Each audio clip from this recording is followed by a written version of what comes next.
Welcome to the Kidding After Show. We're talking episode 9, Lieutenant Pickles. We don't know if we're having breakthroughs or breakdowns. We don't know where the third chicken came from. This was the craziest episode of the season. There's so much to talk about, so stay tuned. You're tuned in to AfterBuzz TV, the ESPN of TV talk. Now, let the buzz begin. Is Tara Lipinski a survivor? Oh my gosh! We don't know.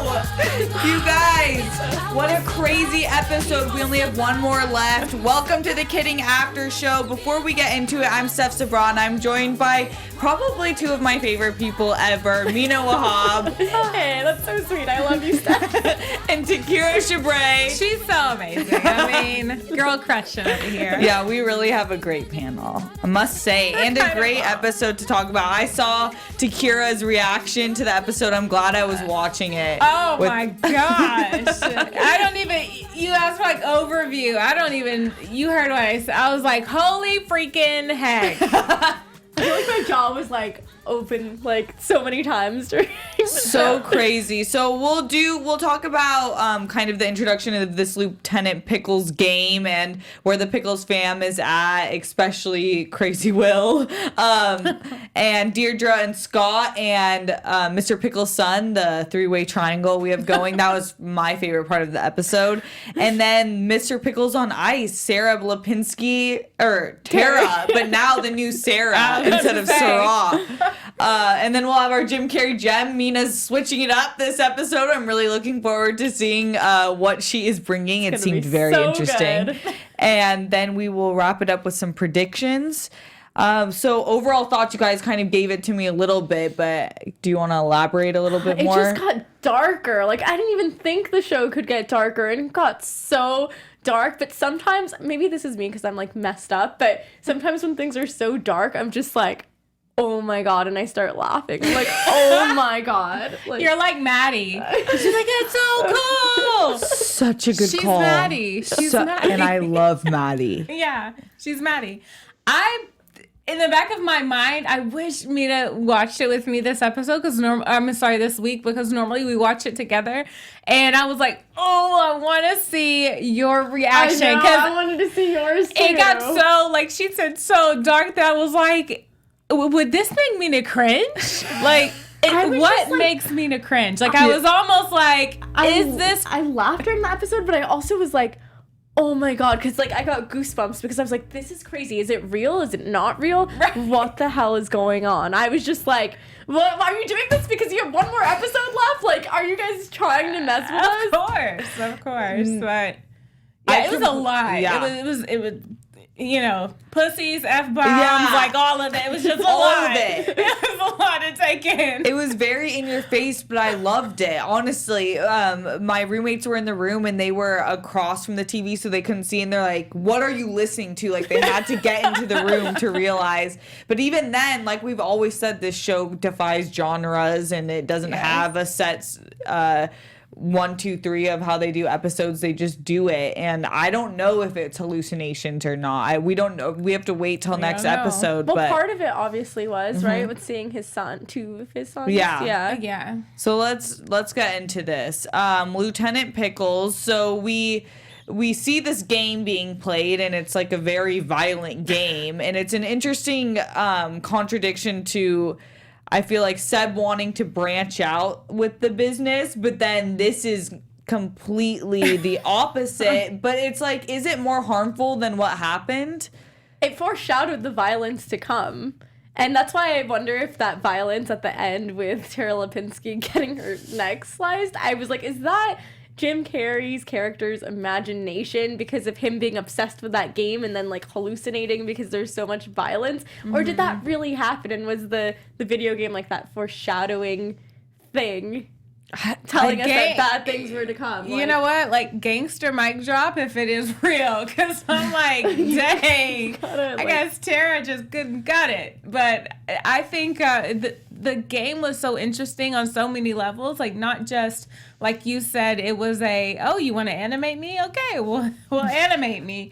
But I think it's also has something to do with, I always look for the hidden message, because I feel like this show is a lot like Mr. Rogers, just in our time, in our time zone, good grief, in our era. realm. Time zone, day change yesterday, it just all has me all messed up. But like the lost hour, losing my mind. But I think that it has a lot to do with the message. Like games nowadays, I think is a really heavy, really heavy topic. Like kids with games and violence in games now, and how it affects mentally during the day, and you can't really decipher what's reality, what's not. And even down, like, sadly to, this year, whenever, kids were killed while they were playing, the game marathon. And it's just sometimes that violence goes way too far, way too quickly. Mm-hmm. And so there are different levels, different messages. One, it was like a highlighted joke. And then on another hand, it's like, yeah,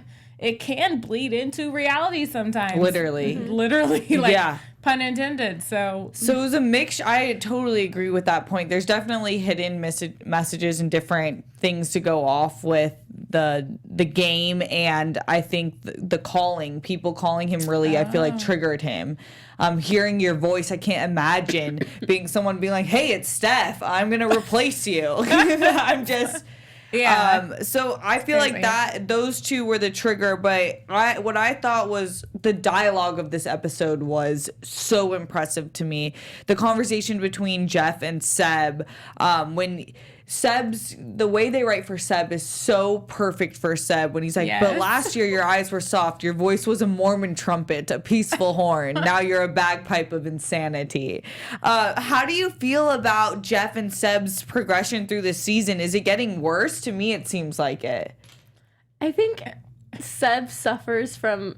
I don't know how to explain it. Like, I don't want to say he's not emotionally intelligent, because he very much so understands the emotions of others, but he almost processes emotion the way a robot would. Like, he can understand and analyze the emotions people are going through because of the things they've experienced, but I don't feel like he has empathy, in the sense that he doesn't feel the pain that other people feel. He's just allowed to understand it, but not really care and be somewhat dismissive of it. And we see that not just in the way that he treats his son, but we also see it in the way that he treats his granddaughter, where he's talking to her about his failed marriage and how his wife left him. And then he's like, oh, but don't worry, your mom's not that messed up. She's not going to do that. Like, she's crazy, but she's not that. Like, it's just like, why are you talking to your granddaughter like that and instilling this crazy amount of fear in her and talking to her about adult content that is really not meant for her ears at all? Like, who like, at what age do you learn what the word cheating is? He's like, oh yeah, she cheated on me, I cheated on her, she took the cat.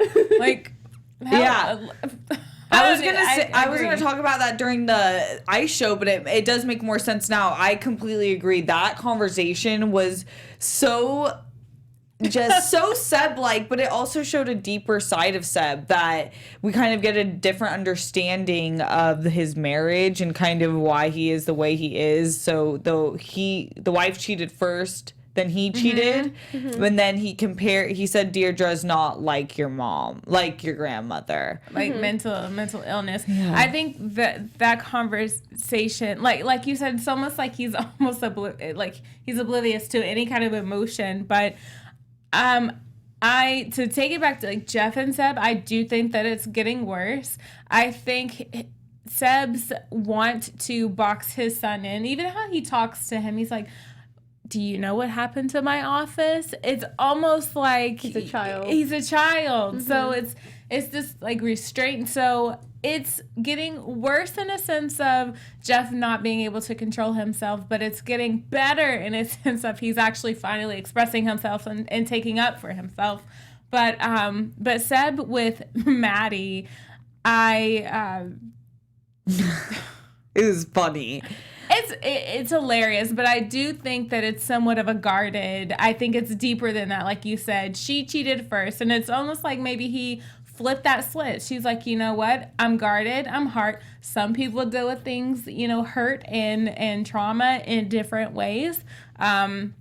Jeff flips. He goes loco, and Seb gets really, really guarded and puts his guard up, and he just completely turns off the emotional switch. So it says, to your point, there's a really interesting kind of piece I felt when I was watching this conversation between them, where, and the show kind of introduces this idea of reality, and everyone's perception is so different, and we don't know if his hallucinations could be reality for him and not for us, and the way Seb and him see life is so different.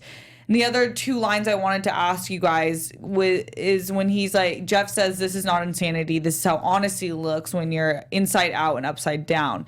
Seb says, "You're having a breakdown." And then he says, "You know, I never see you lie except to yourself." So I think this is two interesting points. Whether or not you guys think he's having a breakdown or a breakthrough.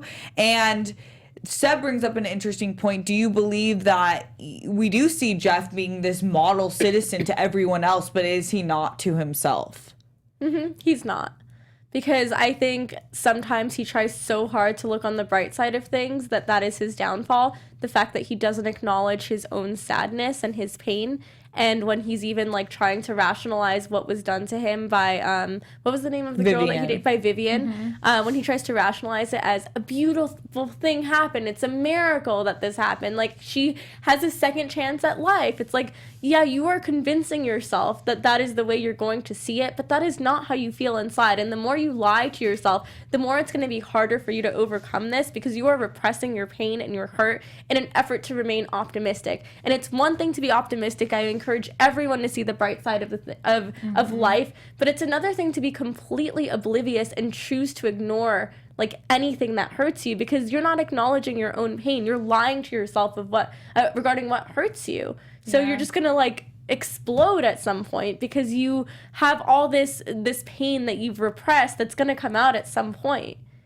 And you kind of shift your reality maybe of what you find actually painful or happy, like the game, where he somehow finds joy in this game when he was like telling Will in the first episode not to say anything that had some sort of violence or negative connotation. Even down to sports, like not being a contact sport, and you know, now he's playing a game that he's literally shooting his own puppets. So yeah, I mean, I did on Mina, feel the same. I honestly, the whole episode, like when he's so upset and he's going into the ice rink and looking at Tara Lipinski, I swear to God, I thought he was gonna do something batshit crazy and go on the rink and like have a meltdown. Like, and I was so shocked that didn't happen. I know. Maybe he was just imagining what he wanted to happen. I don't know. Yeah, we have to break down the ice thing separately, because I think that is setting up the finale in a way that I don't know what it is. But on Will, he actually does something really funny, and this is a known prank. People at my school have done this, except with goats. What? Are you serious? Yes, 1, 2, and 4. Where the hell are you from? Well, it's like the school was in Del Mar, but people lived on like larger acreage. Okay. Yeah. Where we like went? Encinitas and stuff. This was in San Diego. Gotcha. Oh, okay. Yeah. I remember. So he names them, he colors on them 1, 2, and 4, and then we find out it's to impress the girl. I mean, this was kind of harmless, but I think what the more important thing was, it set up this moment in the principal's office between Jeff and Jill. I know that Mina really liked this. What did you think about this, Takira? I loved it. I did. It's like almost like the pit of my, even though I know that probably would not be the healthiest relationship, I, on the other hand, really want them to come back together, because it's almost like, okay, we were together when we didn't really know one another. We didn't allow ourselves to be so vulnerable. We didn't take off the mask. And so how beautiful would it be that they actually revealed their true selves? And like, holy shit, you're bat crazy too. I like you. Oh my God, I love you. We're so meant to be. We're both crazy, but or have crazy moments anyway. So I love that story. So I did. I really loved it. And I love that she like kicked Peter to the curb and was like, oh, just family. But then she threw us the curveball of wanting Peter to you know, that's a whole other thing. But yeah, I loved it. Why not? Yeah. And Mina, what did you think about that? Because I think that was also another trigger for Jeff when he sat down at the table. That's what started the dinner time hallucination, if I'm correct. Yeah. Yeah. And the owner. Yeah. It was just set up exactly he was like having that night. Yeah, he was just having deja vu PTSD. because it was the same place, but it was a new restaurant. I think they replaced the old restaurant with the new one and changed it to like, it was a sushi restaurant before, but now it was like something else. I don't know. I just thought that whole thing was crazy. And when he saw the wallpaper coming off, revealing the old wallpaper, I wonder if that stuff ever happens in real life where you just start hallucinating because of trauma. Oh, I because think trauma so. does all sorts of things to you. So it was just so interesting how that whole episode was portrayed. His episode, like having an episode. That's how I screamed like PTSD all day because I mean, like stats say 70% of people experience a traumatic experience, and like 20% of them are affected by that. They develop a PTSD, and so I definitely think that's what was going on. I think over time he just had, I think his first moment of lashing out at Phil, you know, we see him grab his arm, and that maybe the place and the setup, them sitting at the table, that just the whole environment was literally reenacting that night. And then he went into this is when I lashed out, and this is the moment that I felt like maybe he was reminded he couldn't control Phil. And I definitely think that was real. I don't think that he was, well, I think he was hallucinating, but I do think that he did have a PTSD flashback. So, you know, that's, I think it happens, but. I definitely agree with you. And you saying that stat, it really does. There's so much of mental illness that we don't understand yet, and so many effects because it is the brain, it is your vision, two things we can't look into at all. We can't have proof, and we can't understand it quite yet. I don't think it's not impossible, but right now we can't. I do feel I want Jeff and Jill to be together, but I also can't say I don't love Peter. He has grown on me. He gives them space, and he kind of allows Will to be a kid. Yeah. So I don't know, but I'm all for like the marriage, and I do think that they have a bond and obviously have a child together. So And I think he's also a good dad to his, I mean, not stepson, but would it be his stepson? Yeah. Yeah. Who's a good dad? He oh, is, Peter? yeah, Peter. I feel that like he he's a would good be a dad, good stepdad? I genuinely feel like he cares about Will, and he wants connects. to. Yeah, I mean, I like him. He's the cool dad. We're forced to try to root for Jim Carrey's character, but I mean, there's a reason they've split. Yeah. Well, before we move to Deirdre and Scott and Mr. Pickles' son, Takira, I know you have something to say to our AfterBuzzers. I always got something to say. But I do want to say that our network produces after shows for nearly all of your favorite TV shows, from drama, reality TV, sci-fi, and more. There is absolutely no other network other than this network that you're visiting right now that works harder to serve television fans. But look, we need your help. We are asking that you please subscribe to one or more of our YouTube channels. And by doing so, by subscribing to our channel, YouTube will suggest content that is tailor-made for you. And you'll help AfterBuzz continue to grow because we're doing big things around here. And if you're worried about those pesky notifications, don't be, because they're completely optional. So hit that subscribe button. We're going to give you 2 seconds to do so.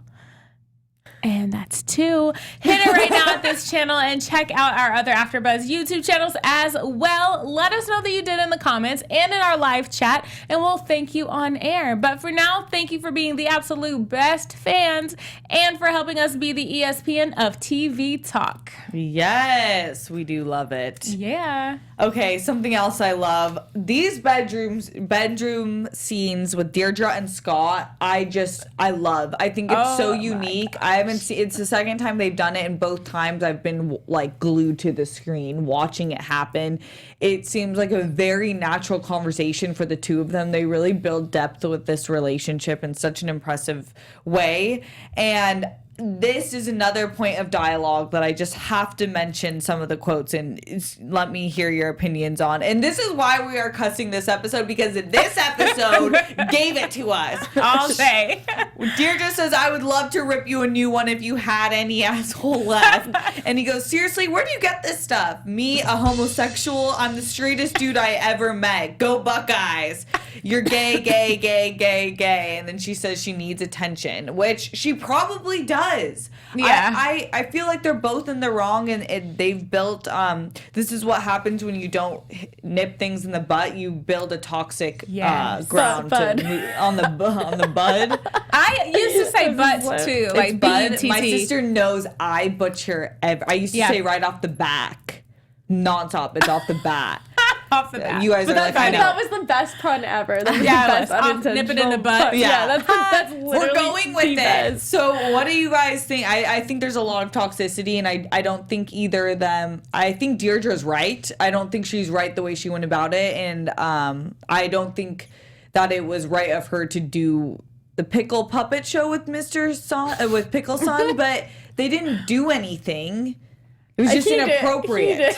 Well, she didn't really. She didn't even cheat on him. That's the craziest thing, is that the whole time she's like admitting to cheating or like being complicit in all of these accusations, and she didn't, but she loved that she had the out to do it. Yeah. It's like, he already finds me guilty, I'm gonna do it anyway. Why not? I wanted to do it anyway. You know what? I feel like I didn't get that at first. Like, I was a little confused because I didn't get that Dee Dee wanted to have sex with Mr. Pickles' son until I didn't get it either. I didn't get it until this episode. It was shocking to me because I was like, they didn't do anything. It was a little weird. It was never, yeah. But I do think that one. This is what happens when you just don't shut up and let people tell their truth. This is what happens when you paint your own picture of how people are and what they're acting, and you assume. So when I saw this, I'm like, you know what, Dee Dee? You didn't give him his chance. He was trying. This is what you get. You don't get the clear story, and now he's never going to tell you. Or now he's not, at least for darn sure, not going to say anything now, because he's on defense trying to prove himself right over you wrong. So this is what you get. And that's exactly why he's saying that he's the straightest man ever. Yeah, it's kind of a really sad but also comical conversation where you really just threw someone deeper in the closet than they probably already were. Yeah. And then you acted in infidelity as well, without talking about it at all. So, I mean, it leads us to the next part, which is also really funny and also another illusion type of situation where they talk through puppets and they can't talk and basically she like really wants Mr. Pickles' son like right now. And Poor Mr. Pickles' I know, I was just like... But I want to ask you guys that it Yeah. felt inconsensual I don't know. What's your opinion? I felt very uncomfortable by the end of it when they could no longer communicate to each other. I for one felt very uncomfortable that Mr. Pickles' son clearly said no and stop. That he made an oath, basically. He made an oath, and so it's... Can I get just like super deep for just a second, and then we'll bring it up to the comical? Yeah, we'll get there. But the feelings that I had were like almost way too familiar for a female, and I love that they flipped it around to make it a male perspective into the show, because there's a lot of times when females feel, you know, that you make a promise to yourself to do right, to, you know, wait for the right guy or girl. You know, I'm speaking from my perspective here, but and then when you like let yourself drop off of that promise that you made to yourself, it's almost like you feel this like heavy weight of like disgust in yourself and disappointment, and the look in Pickleson's face when they're side by side and Dee Dee's like, oh, I thought we were both liking it, and it just felt like so familiar. Yeah.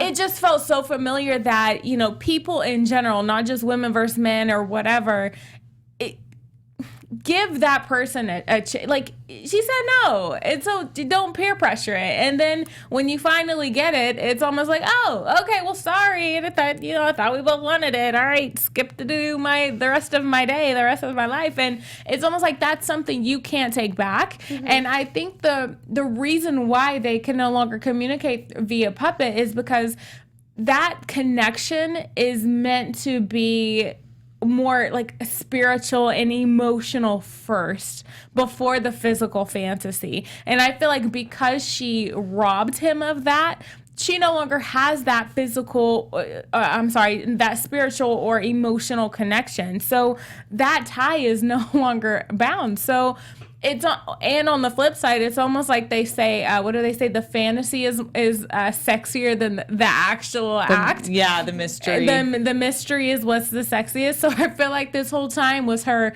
fantasizing about what it would be like, and then you finally get it, and it's like, oh, well, that wasn't really worth it.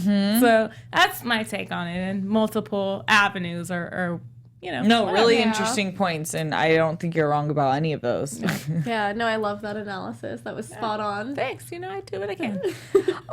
Also, when I was seeing it, obviously this could be thinking too deep, but you have a person who's taking over Mr. Pickles' Son, which is a kid-based show, and you're really trying to live out this like the person that you're representing you're being on TV. But we see with the Catholic Church, and I think they need to change a lot of the ways, like this conservatism thing. Like, I don't think that you have to be celibate to adhere to innocence and kids and all this stuff. I think that was a little bit weird, but I don't know if that was a plot builder. I don't know if there was purpose behind that or if it was a plot builder. Possibly. So it was interesting. Love to get a writer in here and talk about it. Yeah. Feel free to come on in. But I love Mr. Pickles' Son, and I love how they're like, he's handsome in his own way, regardless of Jeff. Yeah, he is. And I think the worst part about that, which leads into the next topic, kind of, is Maddie. We talked about this a little bit, but she heard the conversation between her parents. I don't know why your door's not closed. And that's tough. Like, they were being very crude to each other. She's just like standing there taking it all in. Like, what is she gonna be like when she's an adult? Like, I just want to know what is going to happen to her. Like, I want to know how all of these life experiences are gonna like seep into her subconscious and affect her actions later on. I'm feeling like she's gonna be so mature because she's already like drinking alcohol at parties and like thinking that she's hot shit. Like, her lovely vocabulary list is just growing by the second. I mean, and I think she's going to honestly turn up a lot like Seb or Dee Dee. It's just like this. I thought the worst if she ends up like Seb. Seb is like one of my favorite characters. I'm not gonna lie. Great. But I mean, when it comes to like emotion, because if she's going to be talking to people that like P words flying off left and right and cheating and that it's the norm because she's seen her dad and her mom. It's almost like once you see your mom do something, it's almost like, dang, maybe half of the world is not great. And then you see your dad do something. It's like, well, holy crap. Like, that's 100% of my reality, male and female. This is just how the world is. So totally. It's really interesting to see the effects on children, the way parents and adults talk in front of them and act in front of them. On the ice rink, Seb goes through with having Jeff Pickles included in the ice show. We have Sarah Lipinski playing herself, which I love that we have a callback to her and she took his advice and is being true to herself. Yeah. Or Sarah, sorry, Tara. Sarah is this is where I'm so locked in on Sarah because she took ownership of her name. She went from Sarah to Sarah, and she becomes Jeff. And you kind of know something's. There was a lot of suspense leading up to this, and even when she first came out onto the ice, did you feel that? Yes. You're just like, oh shit, something's gonna happen. Yeah, like it was so ominous, and like but then she fell and everyone started laughing. I thought something really bad was gonna happen. Like she was gonna die? Like no, what but like it's just the feeling when she came what out happened? on ice. No, that was like way worse than anything I expected. But I thought something really bad was gonna go awry just when she came out because when things are done in a way to like spark animosity. Like, the way Seb did that was like trying to pit Sarah against Tara. Like, here's your shot, Sarah. I know you're hungry for this. Tara doesn't want it. You get it. Like, I just didn't like how it was done. So I kind of feel like you get like the seeds you reap. Like, if you're like putting this in, like, you're gonna get a bad outcome because of the bad intentions that were used to generate that outcome. Yeah, 100%. He was not being a good manager. That's for sure. 100%. And you see it when Jeff comes in after having a moment at the restaurant. He comes to Pickles on Ice and he sees Seb, and Seb says, "I'm sorry, but the show just didn't make sense without you." Well, Seb, you should take that advice because it literally did not make sense without Jeff. I really do. It took me a while to come to this point because I was like, can they do it without him? And it's like, unless Jeff Pickles is invested in whatever's happening, or if not actually acting as himself, it does not work. Exactly. Yeah. Yeah. At least giving his input, like his thought behind it, 100%. Yeah. 100%. So, and then the episode ends where Tara Lipinski is literally sliced in the neck by her sister Sarah playing Jeff Pickles. Mina's laughing. I want to hear Mina's opinion on this. Break down your thoughts. I wasn't laughing when I saw it. Honestly, when I saw it, I was like, oh my God. And like, you were like sitting like across from me watching a different show. Like, this was last night. And I was just like, oh my God. Like, I was just like, I wonder what Steph is going to think about this. I wonder what Takira is going to think about this. Because I was just like, holy, like, this is crazy. And I was just like goosebumps. And then I'm like, this is ridiculous. Like, this is the most like, I don't know. I don't have any words. I was like, this isn't real. I thought it was real, though. I was like, this is so gruesome that it has to be real. It just felt like a freak accident. Like, it felt so real to me. I don't know, though, because they set it up with all the hallucinations or maybe reality before, so the entire episode is up for discussion. The only reason that I think it's real, this is like the only indication that I felt like there was some reality interwoven, because the whole time we're like, okay, whose perspective is this story being told from? Is it from Jeff's perspective? Is it like some omniscient narrator? Is it from Seb's point of view? So like when Jim Carrey's character is coming out into the ice rink, it's being told from his perspective. He's observing everything that's happening, and he's kind of like, oh my God, like what's happening, blah, blah, blah. He's upset. But the only time where I'm like, okay, this is being told from Seb's perspective at the end is we see Seb's reaction, and we're not watching Jeff Pickles look at his father. We're literally watching Seb's reaction when all of this is going down, and he's like in shock, like, oh, and Maddie. Crap, I shouldn't have done that. And like, it's just him and Maddie, but he's not being observed by Jeff Pickles, and that's why I think it's real, because it's being told from a different perspective at that point in the show. That's the only reason I think it's real. And Seb did look up. Like, they made a point to get Seb going like this to look up at Jeff. So yeah, Mina the Mythbuster has arrived. Yeah, dang. I will happily accept the title of Mythbuster. That's what I do. Mina Wahab Mythbuster. Ooh. you know, there you go. Ooh. Okay. Me like Mina. I love all the alliterations going on. Yeah, I was sick. And I know we have to move on, but ending on Tara saying, "I know you got this. I believe in you." Did you guys think that was real? Because this whole time she wasn't showing her sister any love. I know that's a why I great was like, point. No. But honestly, this is so dark. Can I tell you what my favorite part was? But it's so dark for me to even say this. I gotta hear it before we move on. When the little boy sitting in the audience next to Jeff Pickles, the one with Lanzo-Kleffner syndrome, he goes, I knew I shouldn't have looked away. Everything bad happens when I look away. I knew I'm the one who killed Tara. I was just like, that is literally the best line in the entire episode. Whoever wrote that in, I was dead. Yeah. Poor thing. I'm glad you brought that up. That was actually really funny because he was in the episode twice. Yeah. But without further ado, Mina Wahab, please introduce our Jim Carrey gem. Oh, this is so freaking good, you guys. Okay, so the gem I'm about to show you, unlike other weeks, is not a movie that Jim has been in. It's not a TV show that Jim Carrey has been in. It is actually a real-life interview from September 9th, 2017, last year. And he's at this award show event where they're celebrating Fashion Week. I can't remember the name of it, but they're celebrating icons. And this is an E! News interview, so let's play it right now. Yes. Let's watch the I've covered a majority lot of it. Fashion Weeks. This is the first time Yeah, run Fashion in Week. to Jim Carrey. Wait, tell me, is it true you're wandering the streets? You need a date to the party? What's up? No. I'm doing just fine. I just, there's no meaning to any of this. So I wanted to find the most meaningless thing that I could come to and join, and here I am.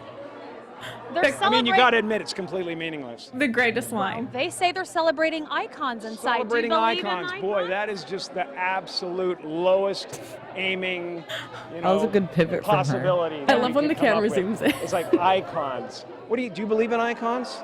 I don't believe in personalities. I don't believe that you exist, but there is a wonderful fragrance in the air. You don't believe certain icons have the power to make change, to think differently, to be bold, to inspire others? Such a good Artistry, comeback, by the you're way. one of them. On the good foot. Ha! Yeah. You shut it down now. I want to know Yeah, no, what triggered that. I don't believe in icons. That's what I didn't understand at I all. don't I was believe like, in what? personalities. I believe that peace lies beyond personality, beyond invention and disguise, beyond the red S that you wear on your chest that makes bullets bounce off. I believe that it's deeper than that. I believe we're a field of energy dancing to itself. Can I just weirdly say how much I agree with him? Yeah, he's not wrong. Yeah, he's not. Jim, you got really dressed up for the occasion. You look good. Takira, why do I you? that didn't an get dressed accident? up. I didn't get dressed up. I didn't Yeah, get dressed I- up. There's no you. No. We're not here. This is a dream. There's just things happening. And there are clusters of tetrahedrons moving around together. Okay. Yes. So what's happening in our world right now? Because there is a lot of news that actually Takes is me back to relevant. Maniac, That's not by the way. that Here's the uplifting. thing. It's not our world. None That's of this the is key. real. Nope. So Nope. you're just passing We don't through. matter. We don't matter. Oh wow. There's the good news. Okay. Takira, what? I'm curious. I gotta say I agree with him. Like this is the moment when people looked at Jim, or one of the very few moments when people looked at Jim and was like, he's crazy. And for a second, like just initially when I saw the interview, I almost, and I told you guys this off air, I almost didn't like this interview because of her. Only because I think he was in a moment, he was in his, pun intended, breakthrough, at that pivot at his moment when he was like, you know what, I'm looking at world in a new light. And if people can't get with it, then screw them sort of mentality. And now here we are praising Jim, like Jim Carrey, that he's this amazing phenomenon, and he's just like this brilliant artistic person with this interesting view and this amazing documentary, and now we're all gung-ho in love with him and his viewpoint, and it just I agree. I think he's not wrong about a lot of things. He's not absolutely right in the, I don't think that icons is necessarily a negative thing, but when you Right. reach a certain point of consciousness, and a lot of people, like my brother studies a lot of philosophy, and I think that he is on a higher conscious level than I am, you do seem to, you break down all the constructions that we've built as a society, and you see things differently, and you see things for what they are, which is that like we're kind of moving souls in a vessel. So Yeah. it's interesting. Yeah, totally. I mean, I think this kind of plays to the fact that like Hollywood is very self-congratulatory. They like to feed their own ego with these award shows where they praise themselves, and it's like this Hollywood thing. And the funny thing is, when I first saw this interview, I was like, oh my God, Jim has lost his shit. Like, what the hell is going on right now? Excuse my language, but he's absolutely crazy. But it's so weird because everything he was saying in that moment, I was like, oh my God, Jim, I love you. Thank you so much for this, because everything he said in that interview, I was feeling on the other end of the spectrum as a host, as a reporter, going to these red carpet events, which, by the way, I love going to red carpet events. I love interviewing people, but there was a point in my career where I felt like I was doing all the entertainment fluff, and you go on the red carpet and you ask like that one superficial question, and you get some BS response from someone that's like very like, let me maintain this facade of like giving you a soundbite. And I learned how to like really dig deep on the red carpet and avoid all of that and ask questions that matter.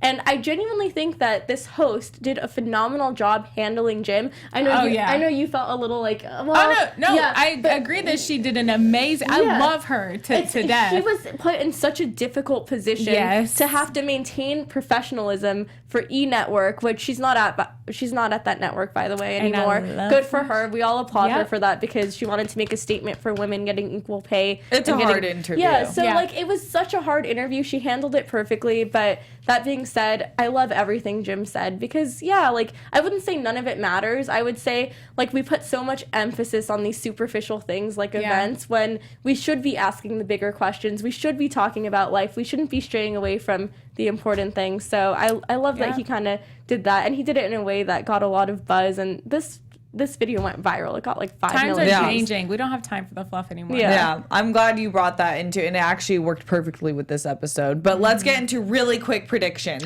before finale. AfterBuzz TV prediction. Takira, it's okay. Who the heck knows? I have no idea at this point.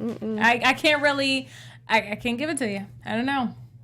Mina, Like seriously, Zero? no comment. No, actually 0, 0, 0. Yes. The phone call. The phone call was call. 0, 0, 0. Oh yeah, that's true. We don't know what's going on. I do know that tomorrow is your day to vote. Let's do what my shirt says, hustle for justice. If you do nothing else Yes. tomorrow, vote, make your voice heard. I know Jim Carrey would definitely want that. We will be talking about the season finale next week, same time. We can't wait to break it down, and we will, until then, sorry, we have to close out. Yeah. Takira, where can we find you? You can find me on Instagram and Twitter at Takira_Shabrae, and we might have a special guest in studios with us next week. So join us. Hey everyone, my name is Mina Wahab. You can follow me on Instagram and Twitter at Mina Makes Magic, or go on my website, minawahab.com. Yes, you can find me on Instagram and Twitter at Steph Sabraw. Thank you guys for joining us. We'll see you next week. Bye, guys. Bye. Our founder, Keven Undergaro, Phil Svitek, and me, Maria Menounos, would like to thank you for tuning in to AfterBuzz TV. Remember, we're not just the first, we're the biggest in the world, and we're the only destination for all your favorite TV shows. Whatever you crave, we've got it. So go to AfterBuzzTV.com and check out our lineup. Buzz you later. The views expressed herein are those of the hosts only and do not necessarily reflect the views of AfterBuzz TV or its owners or principals.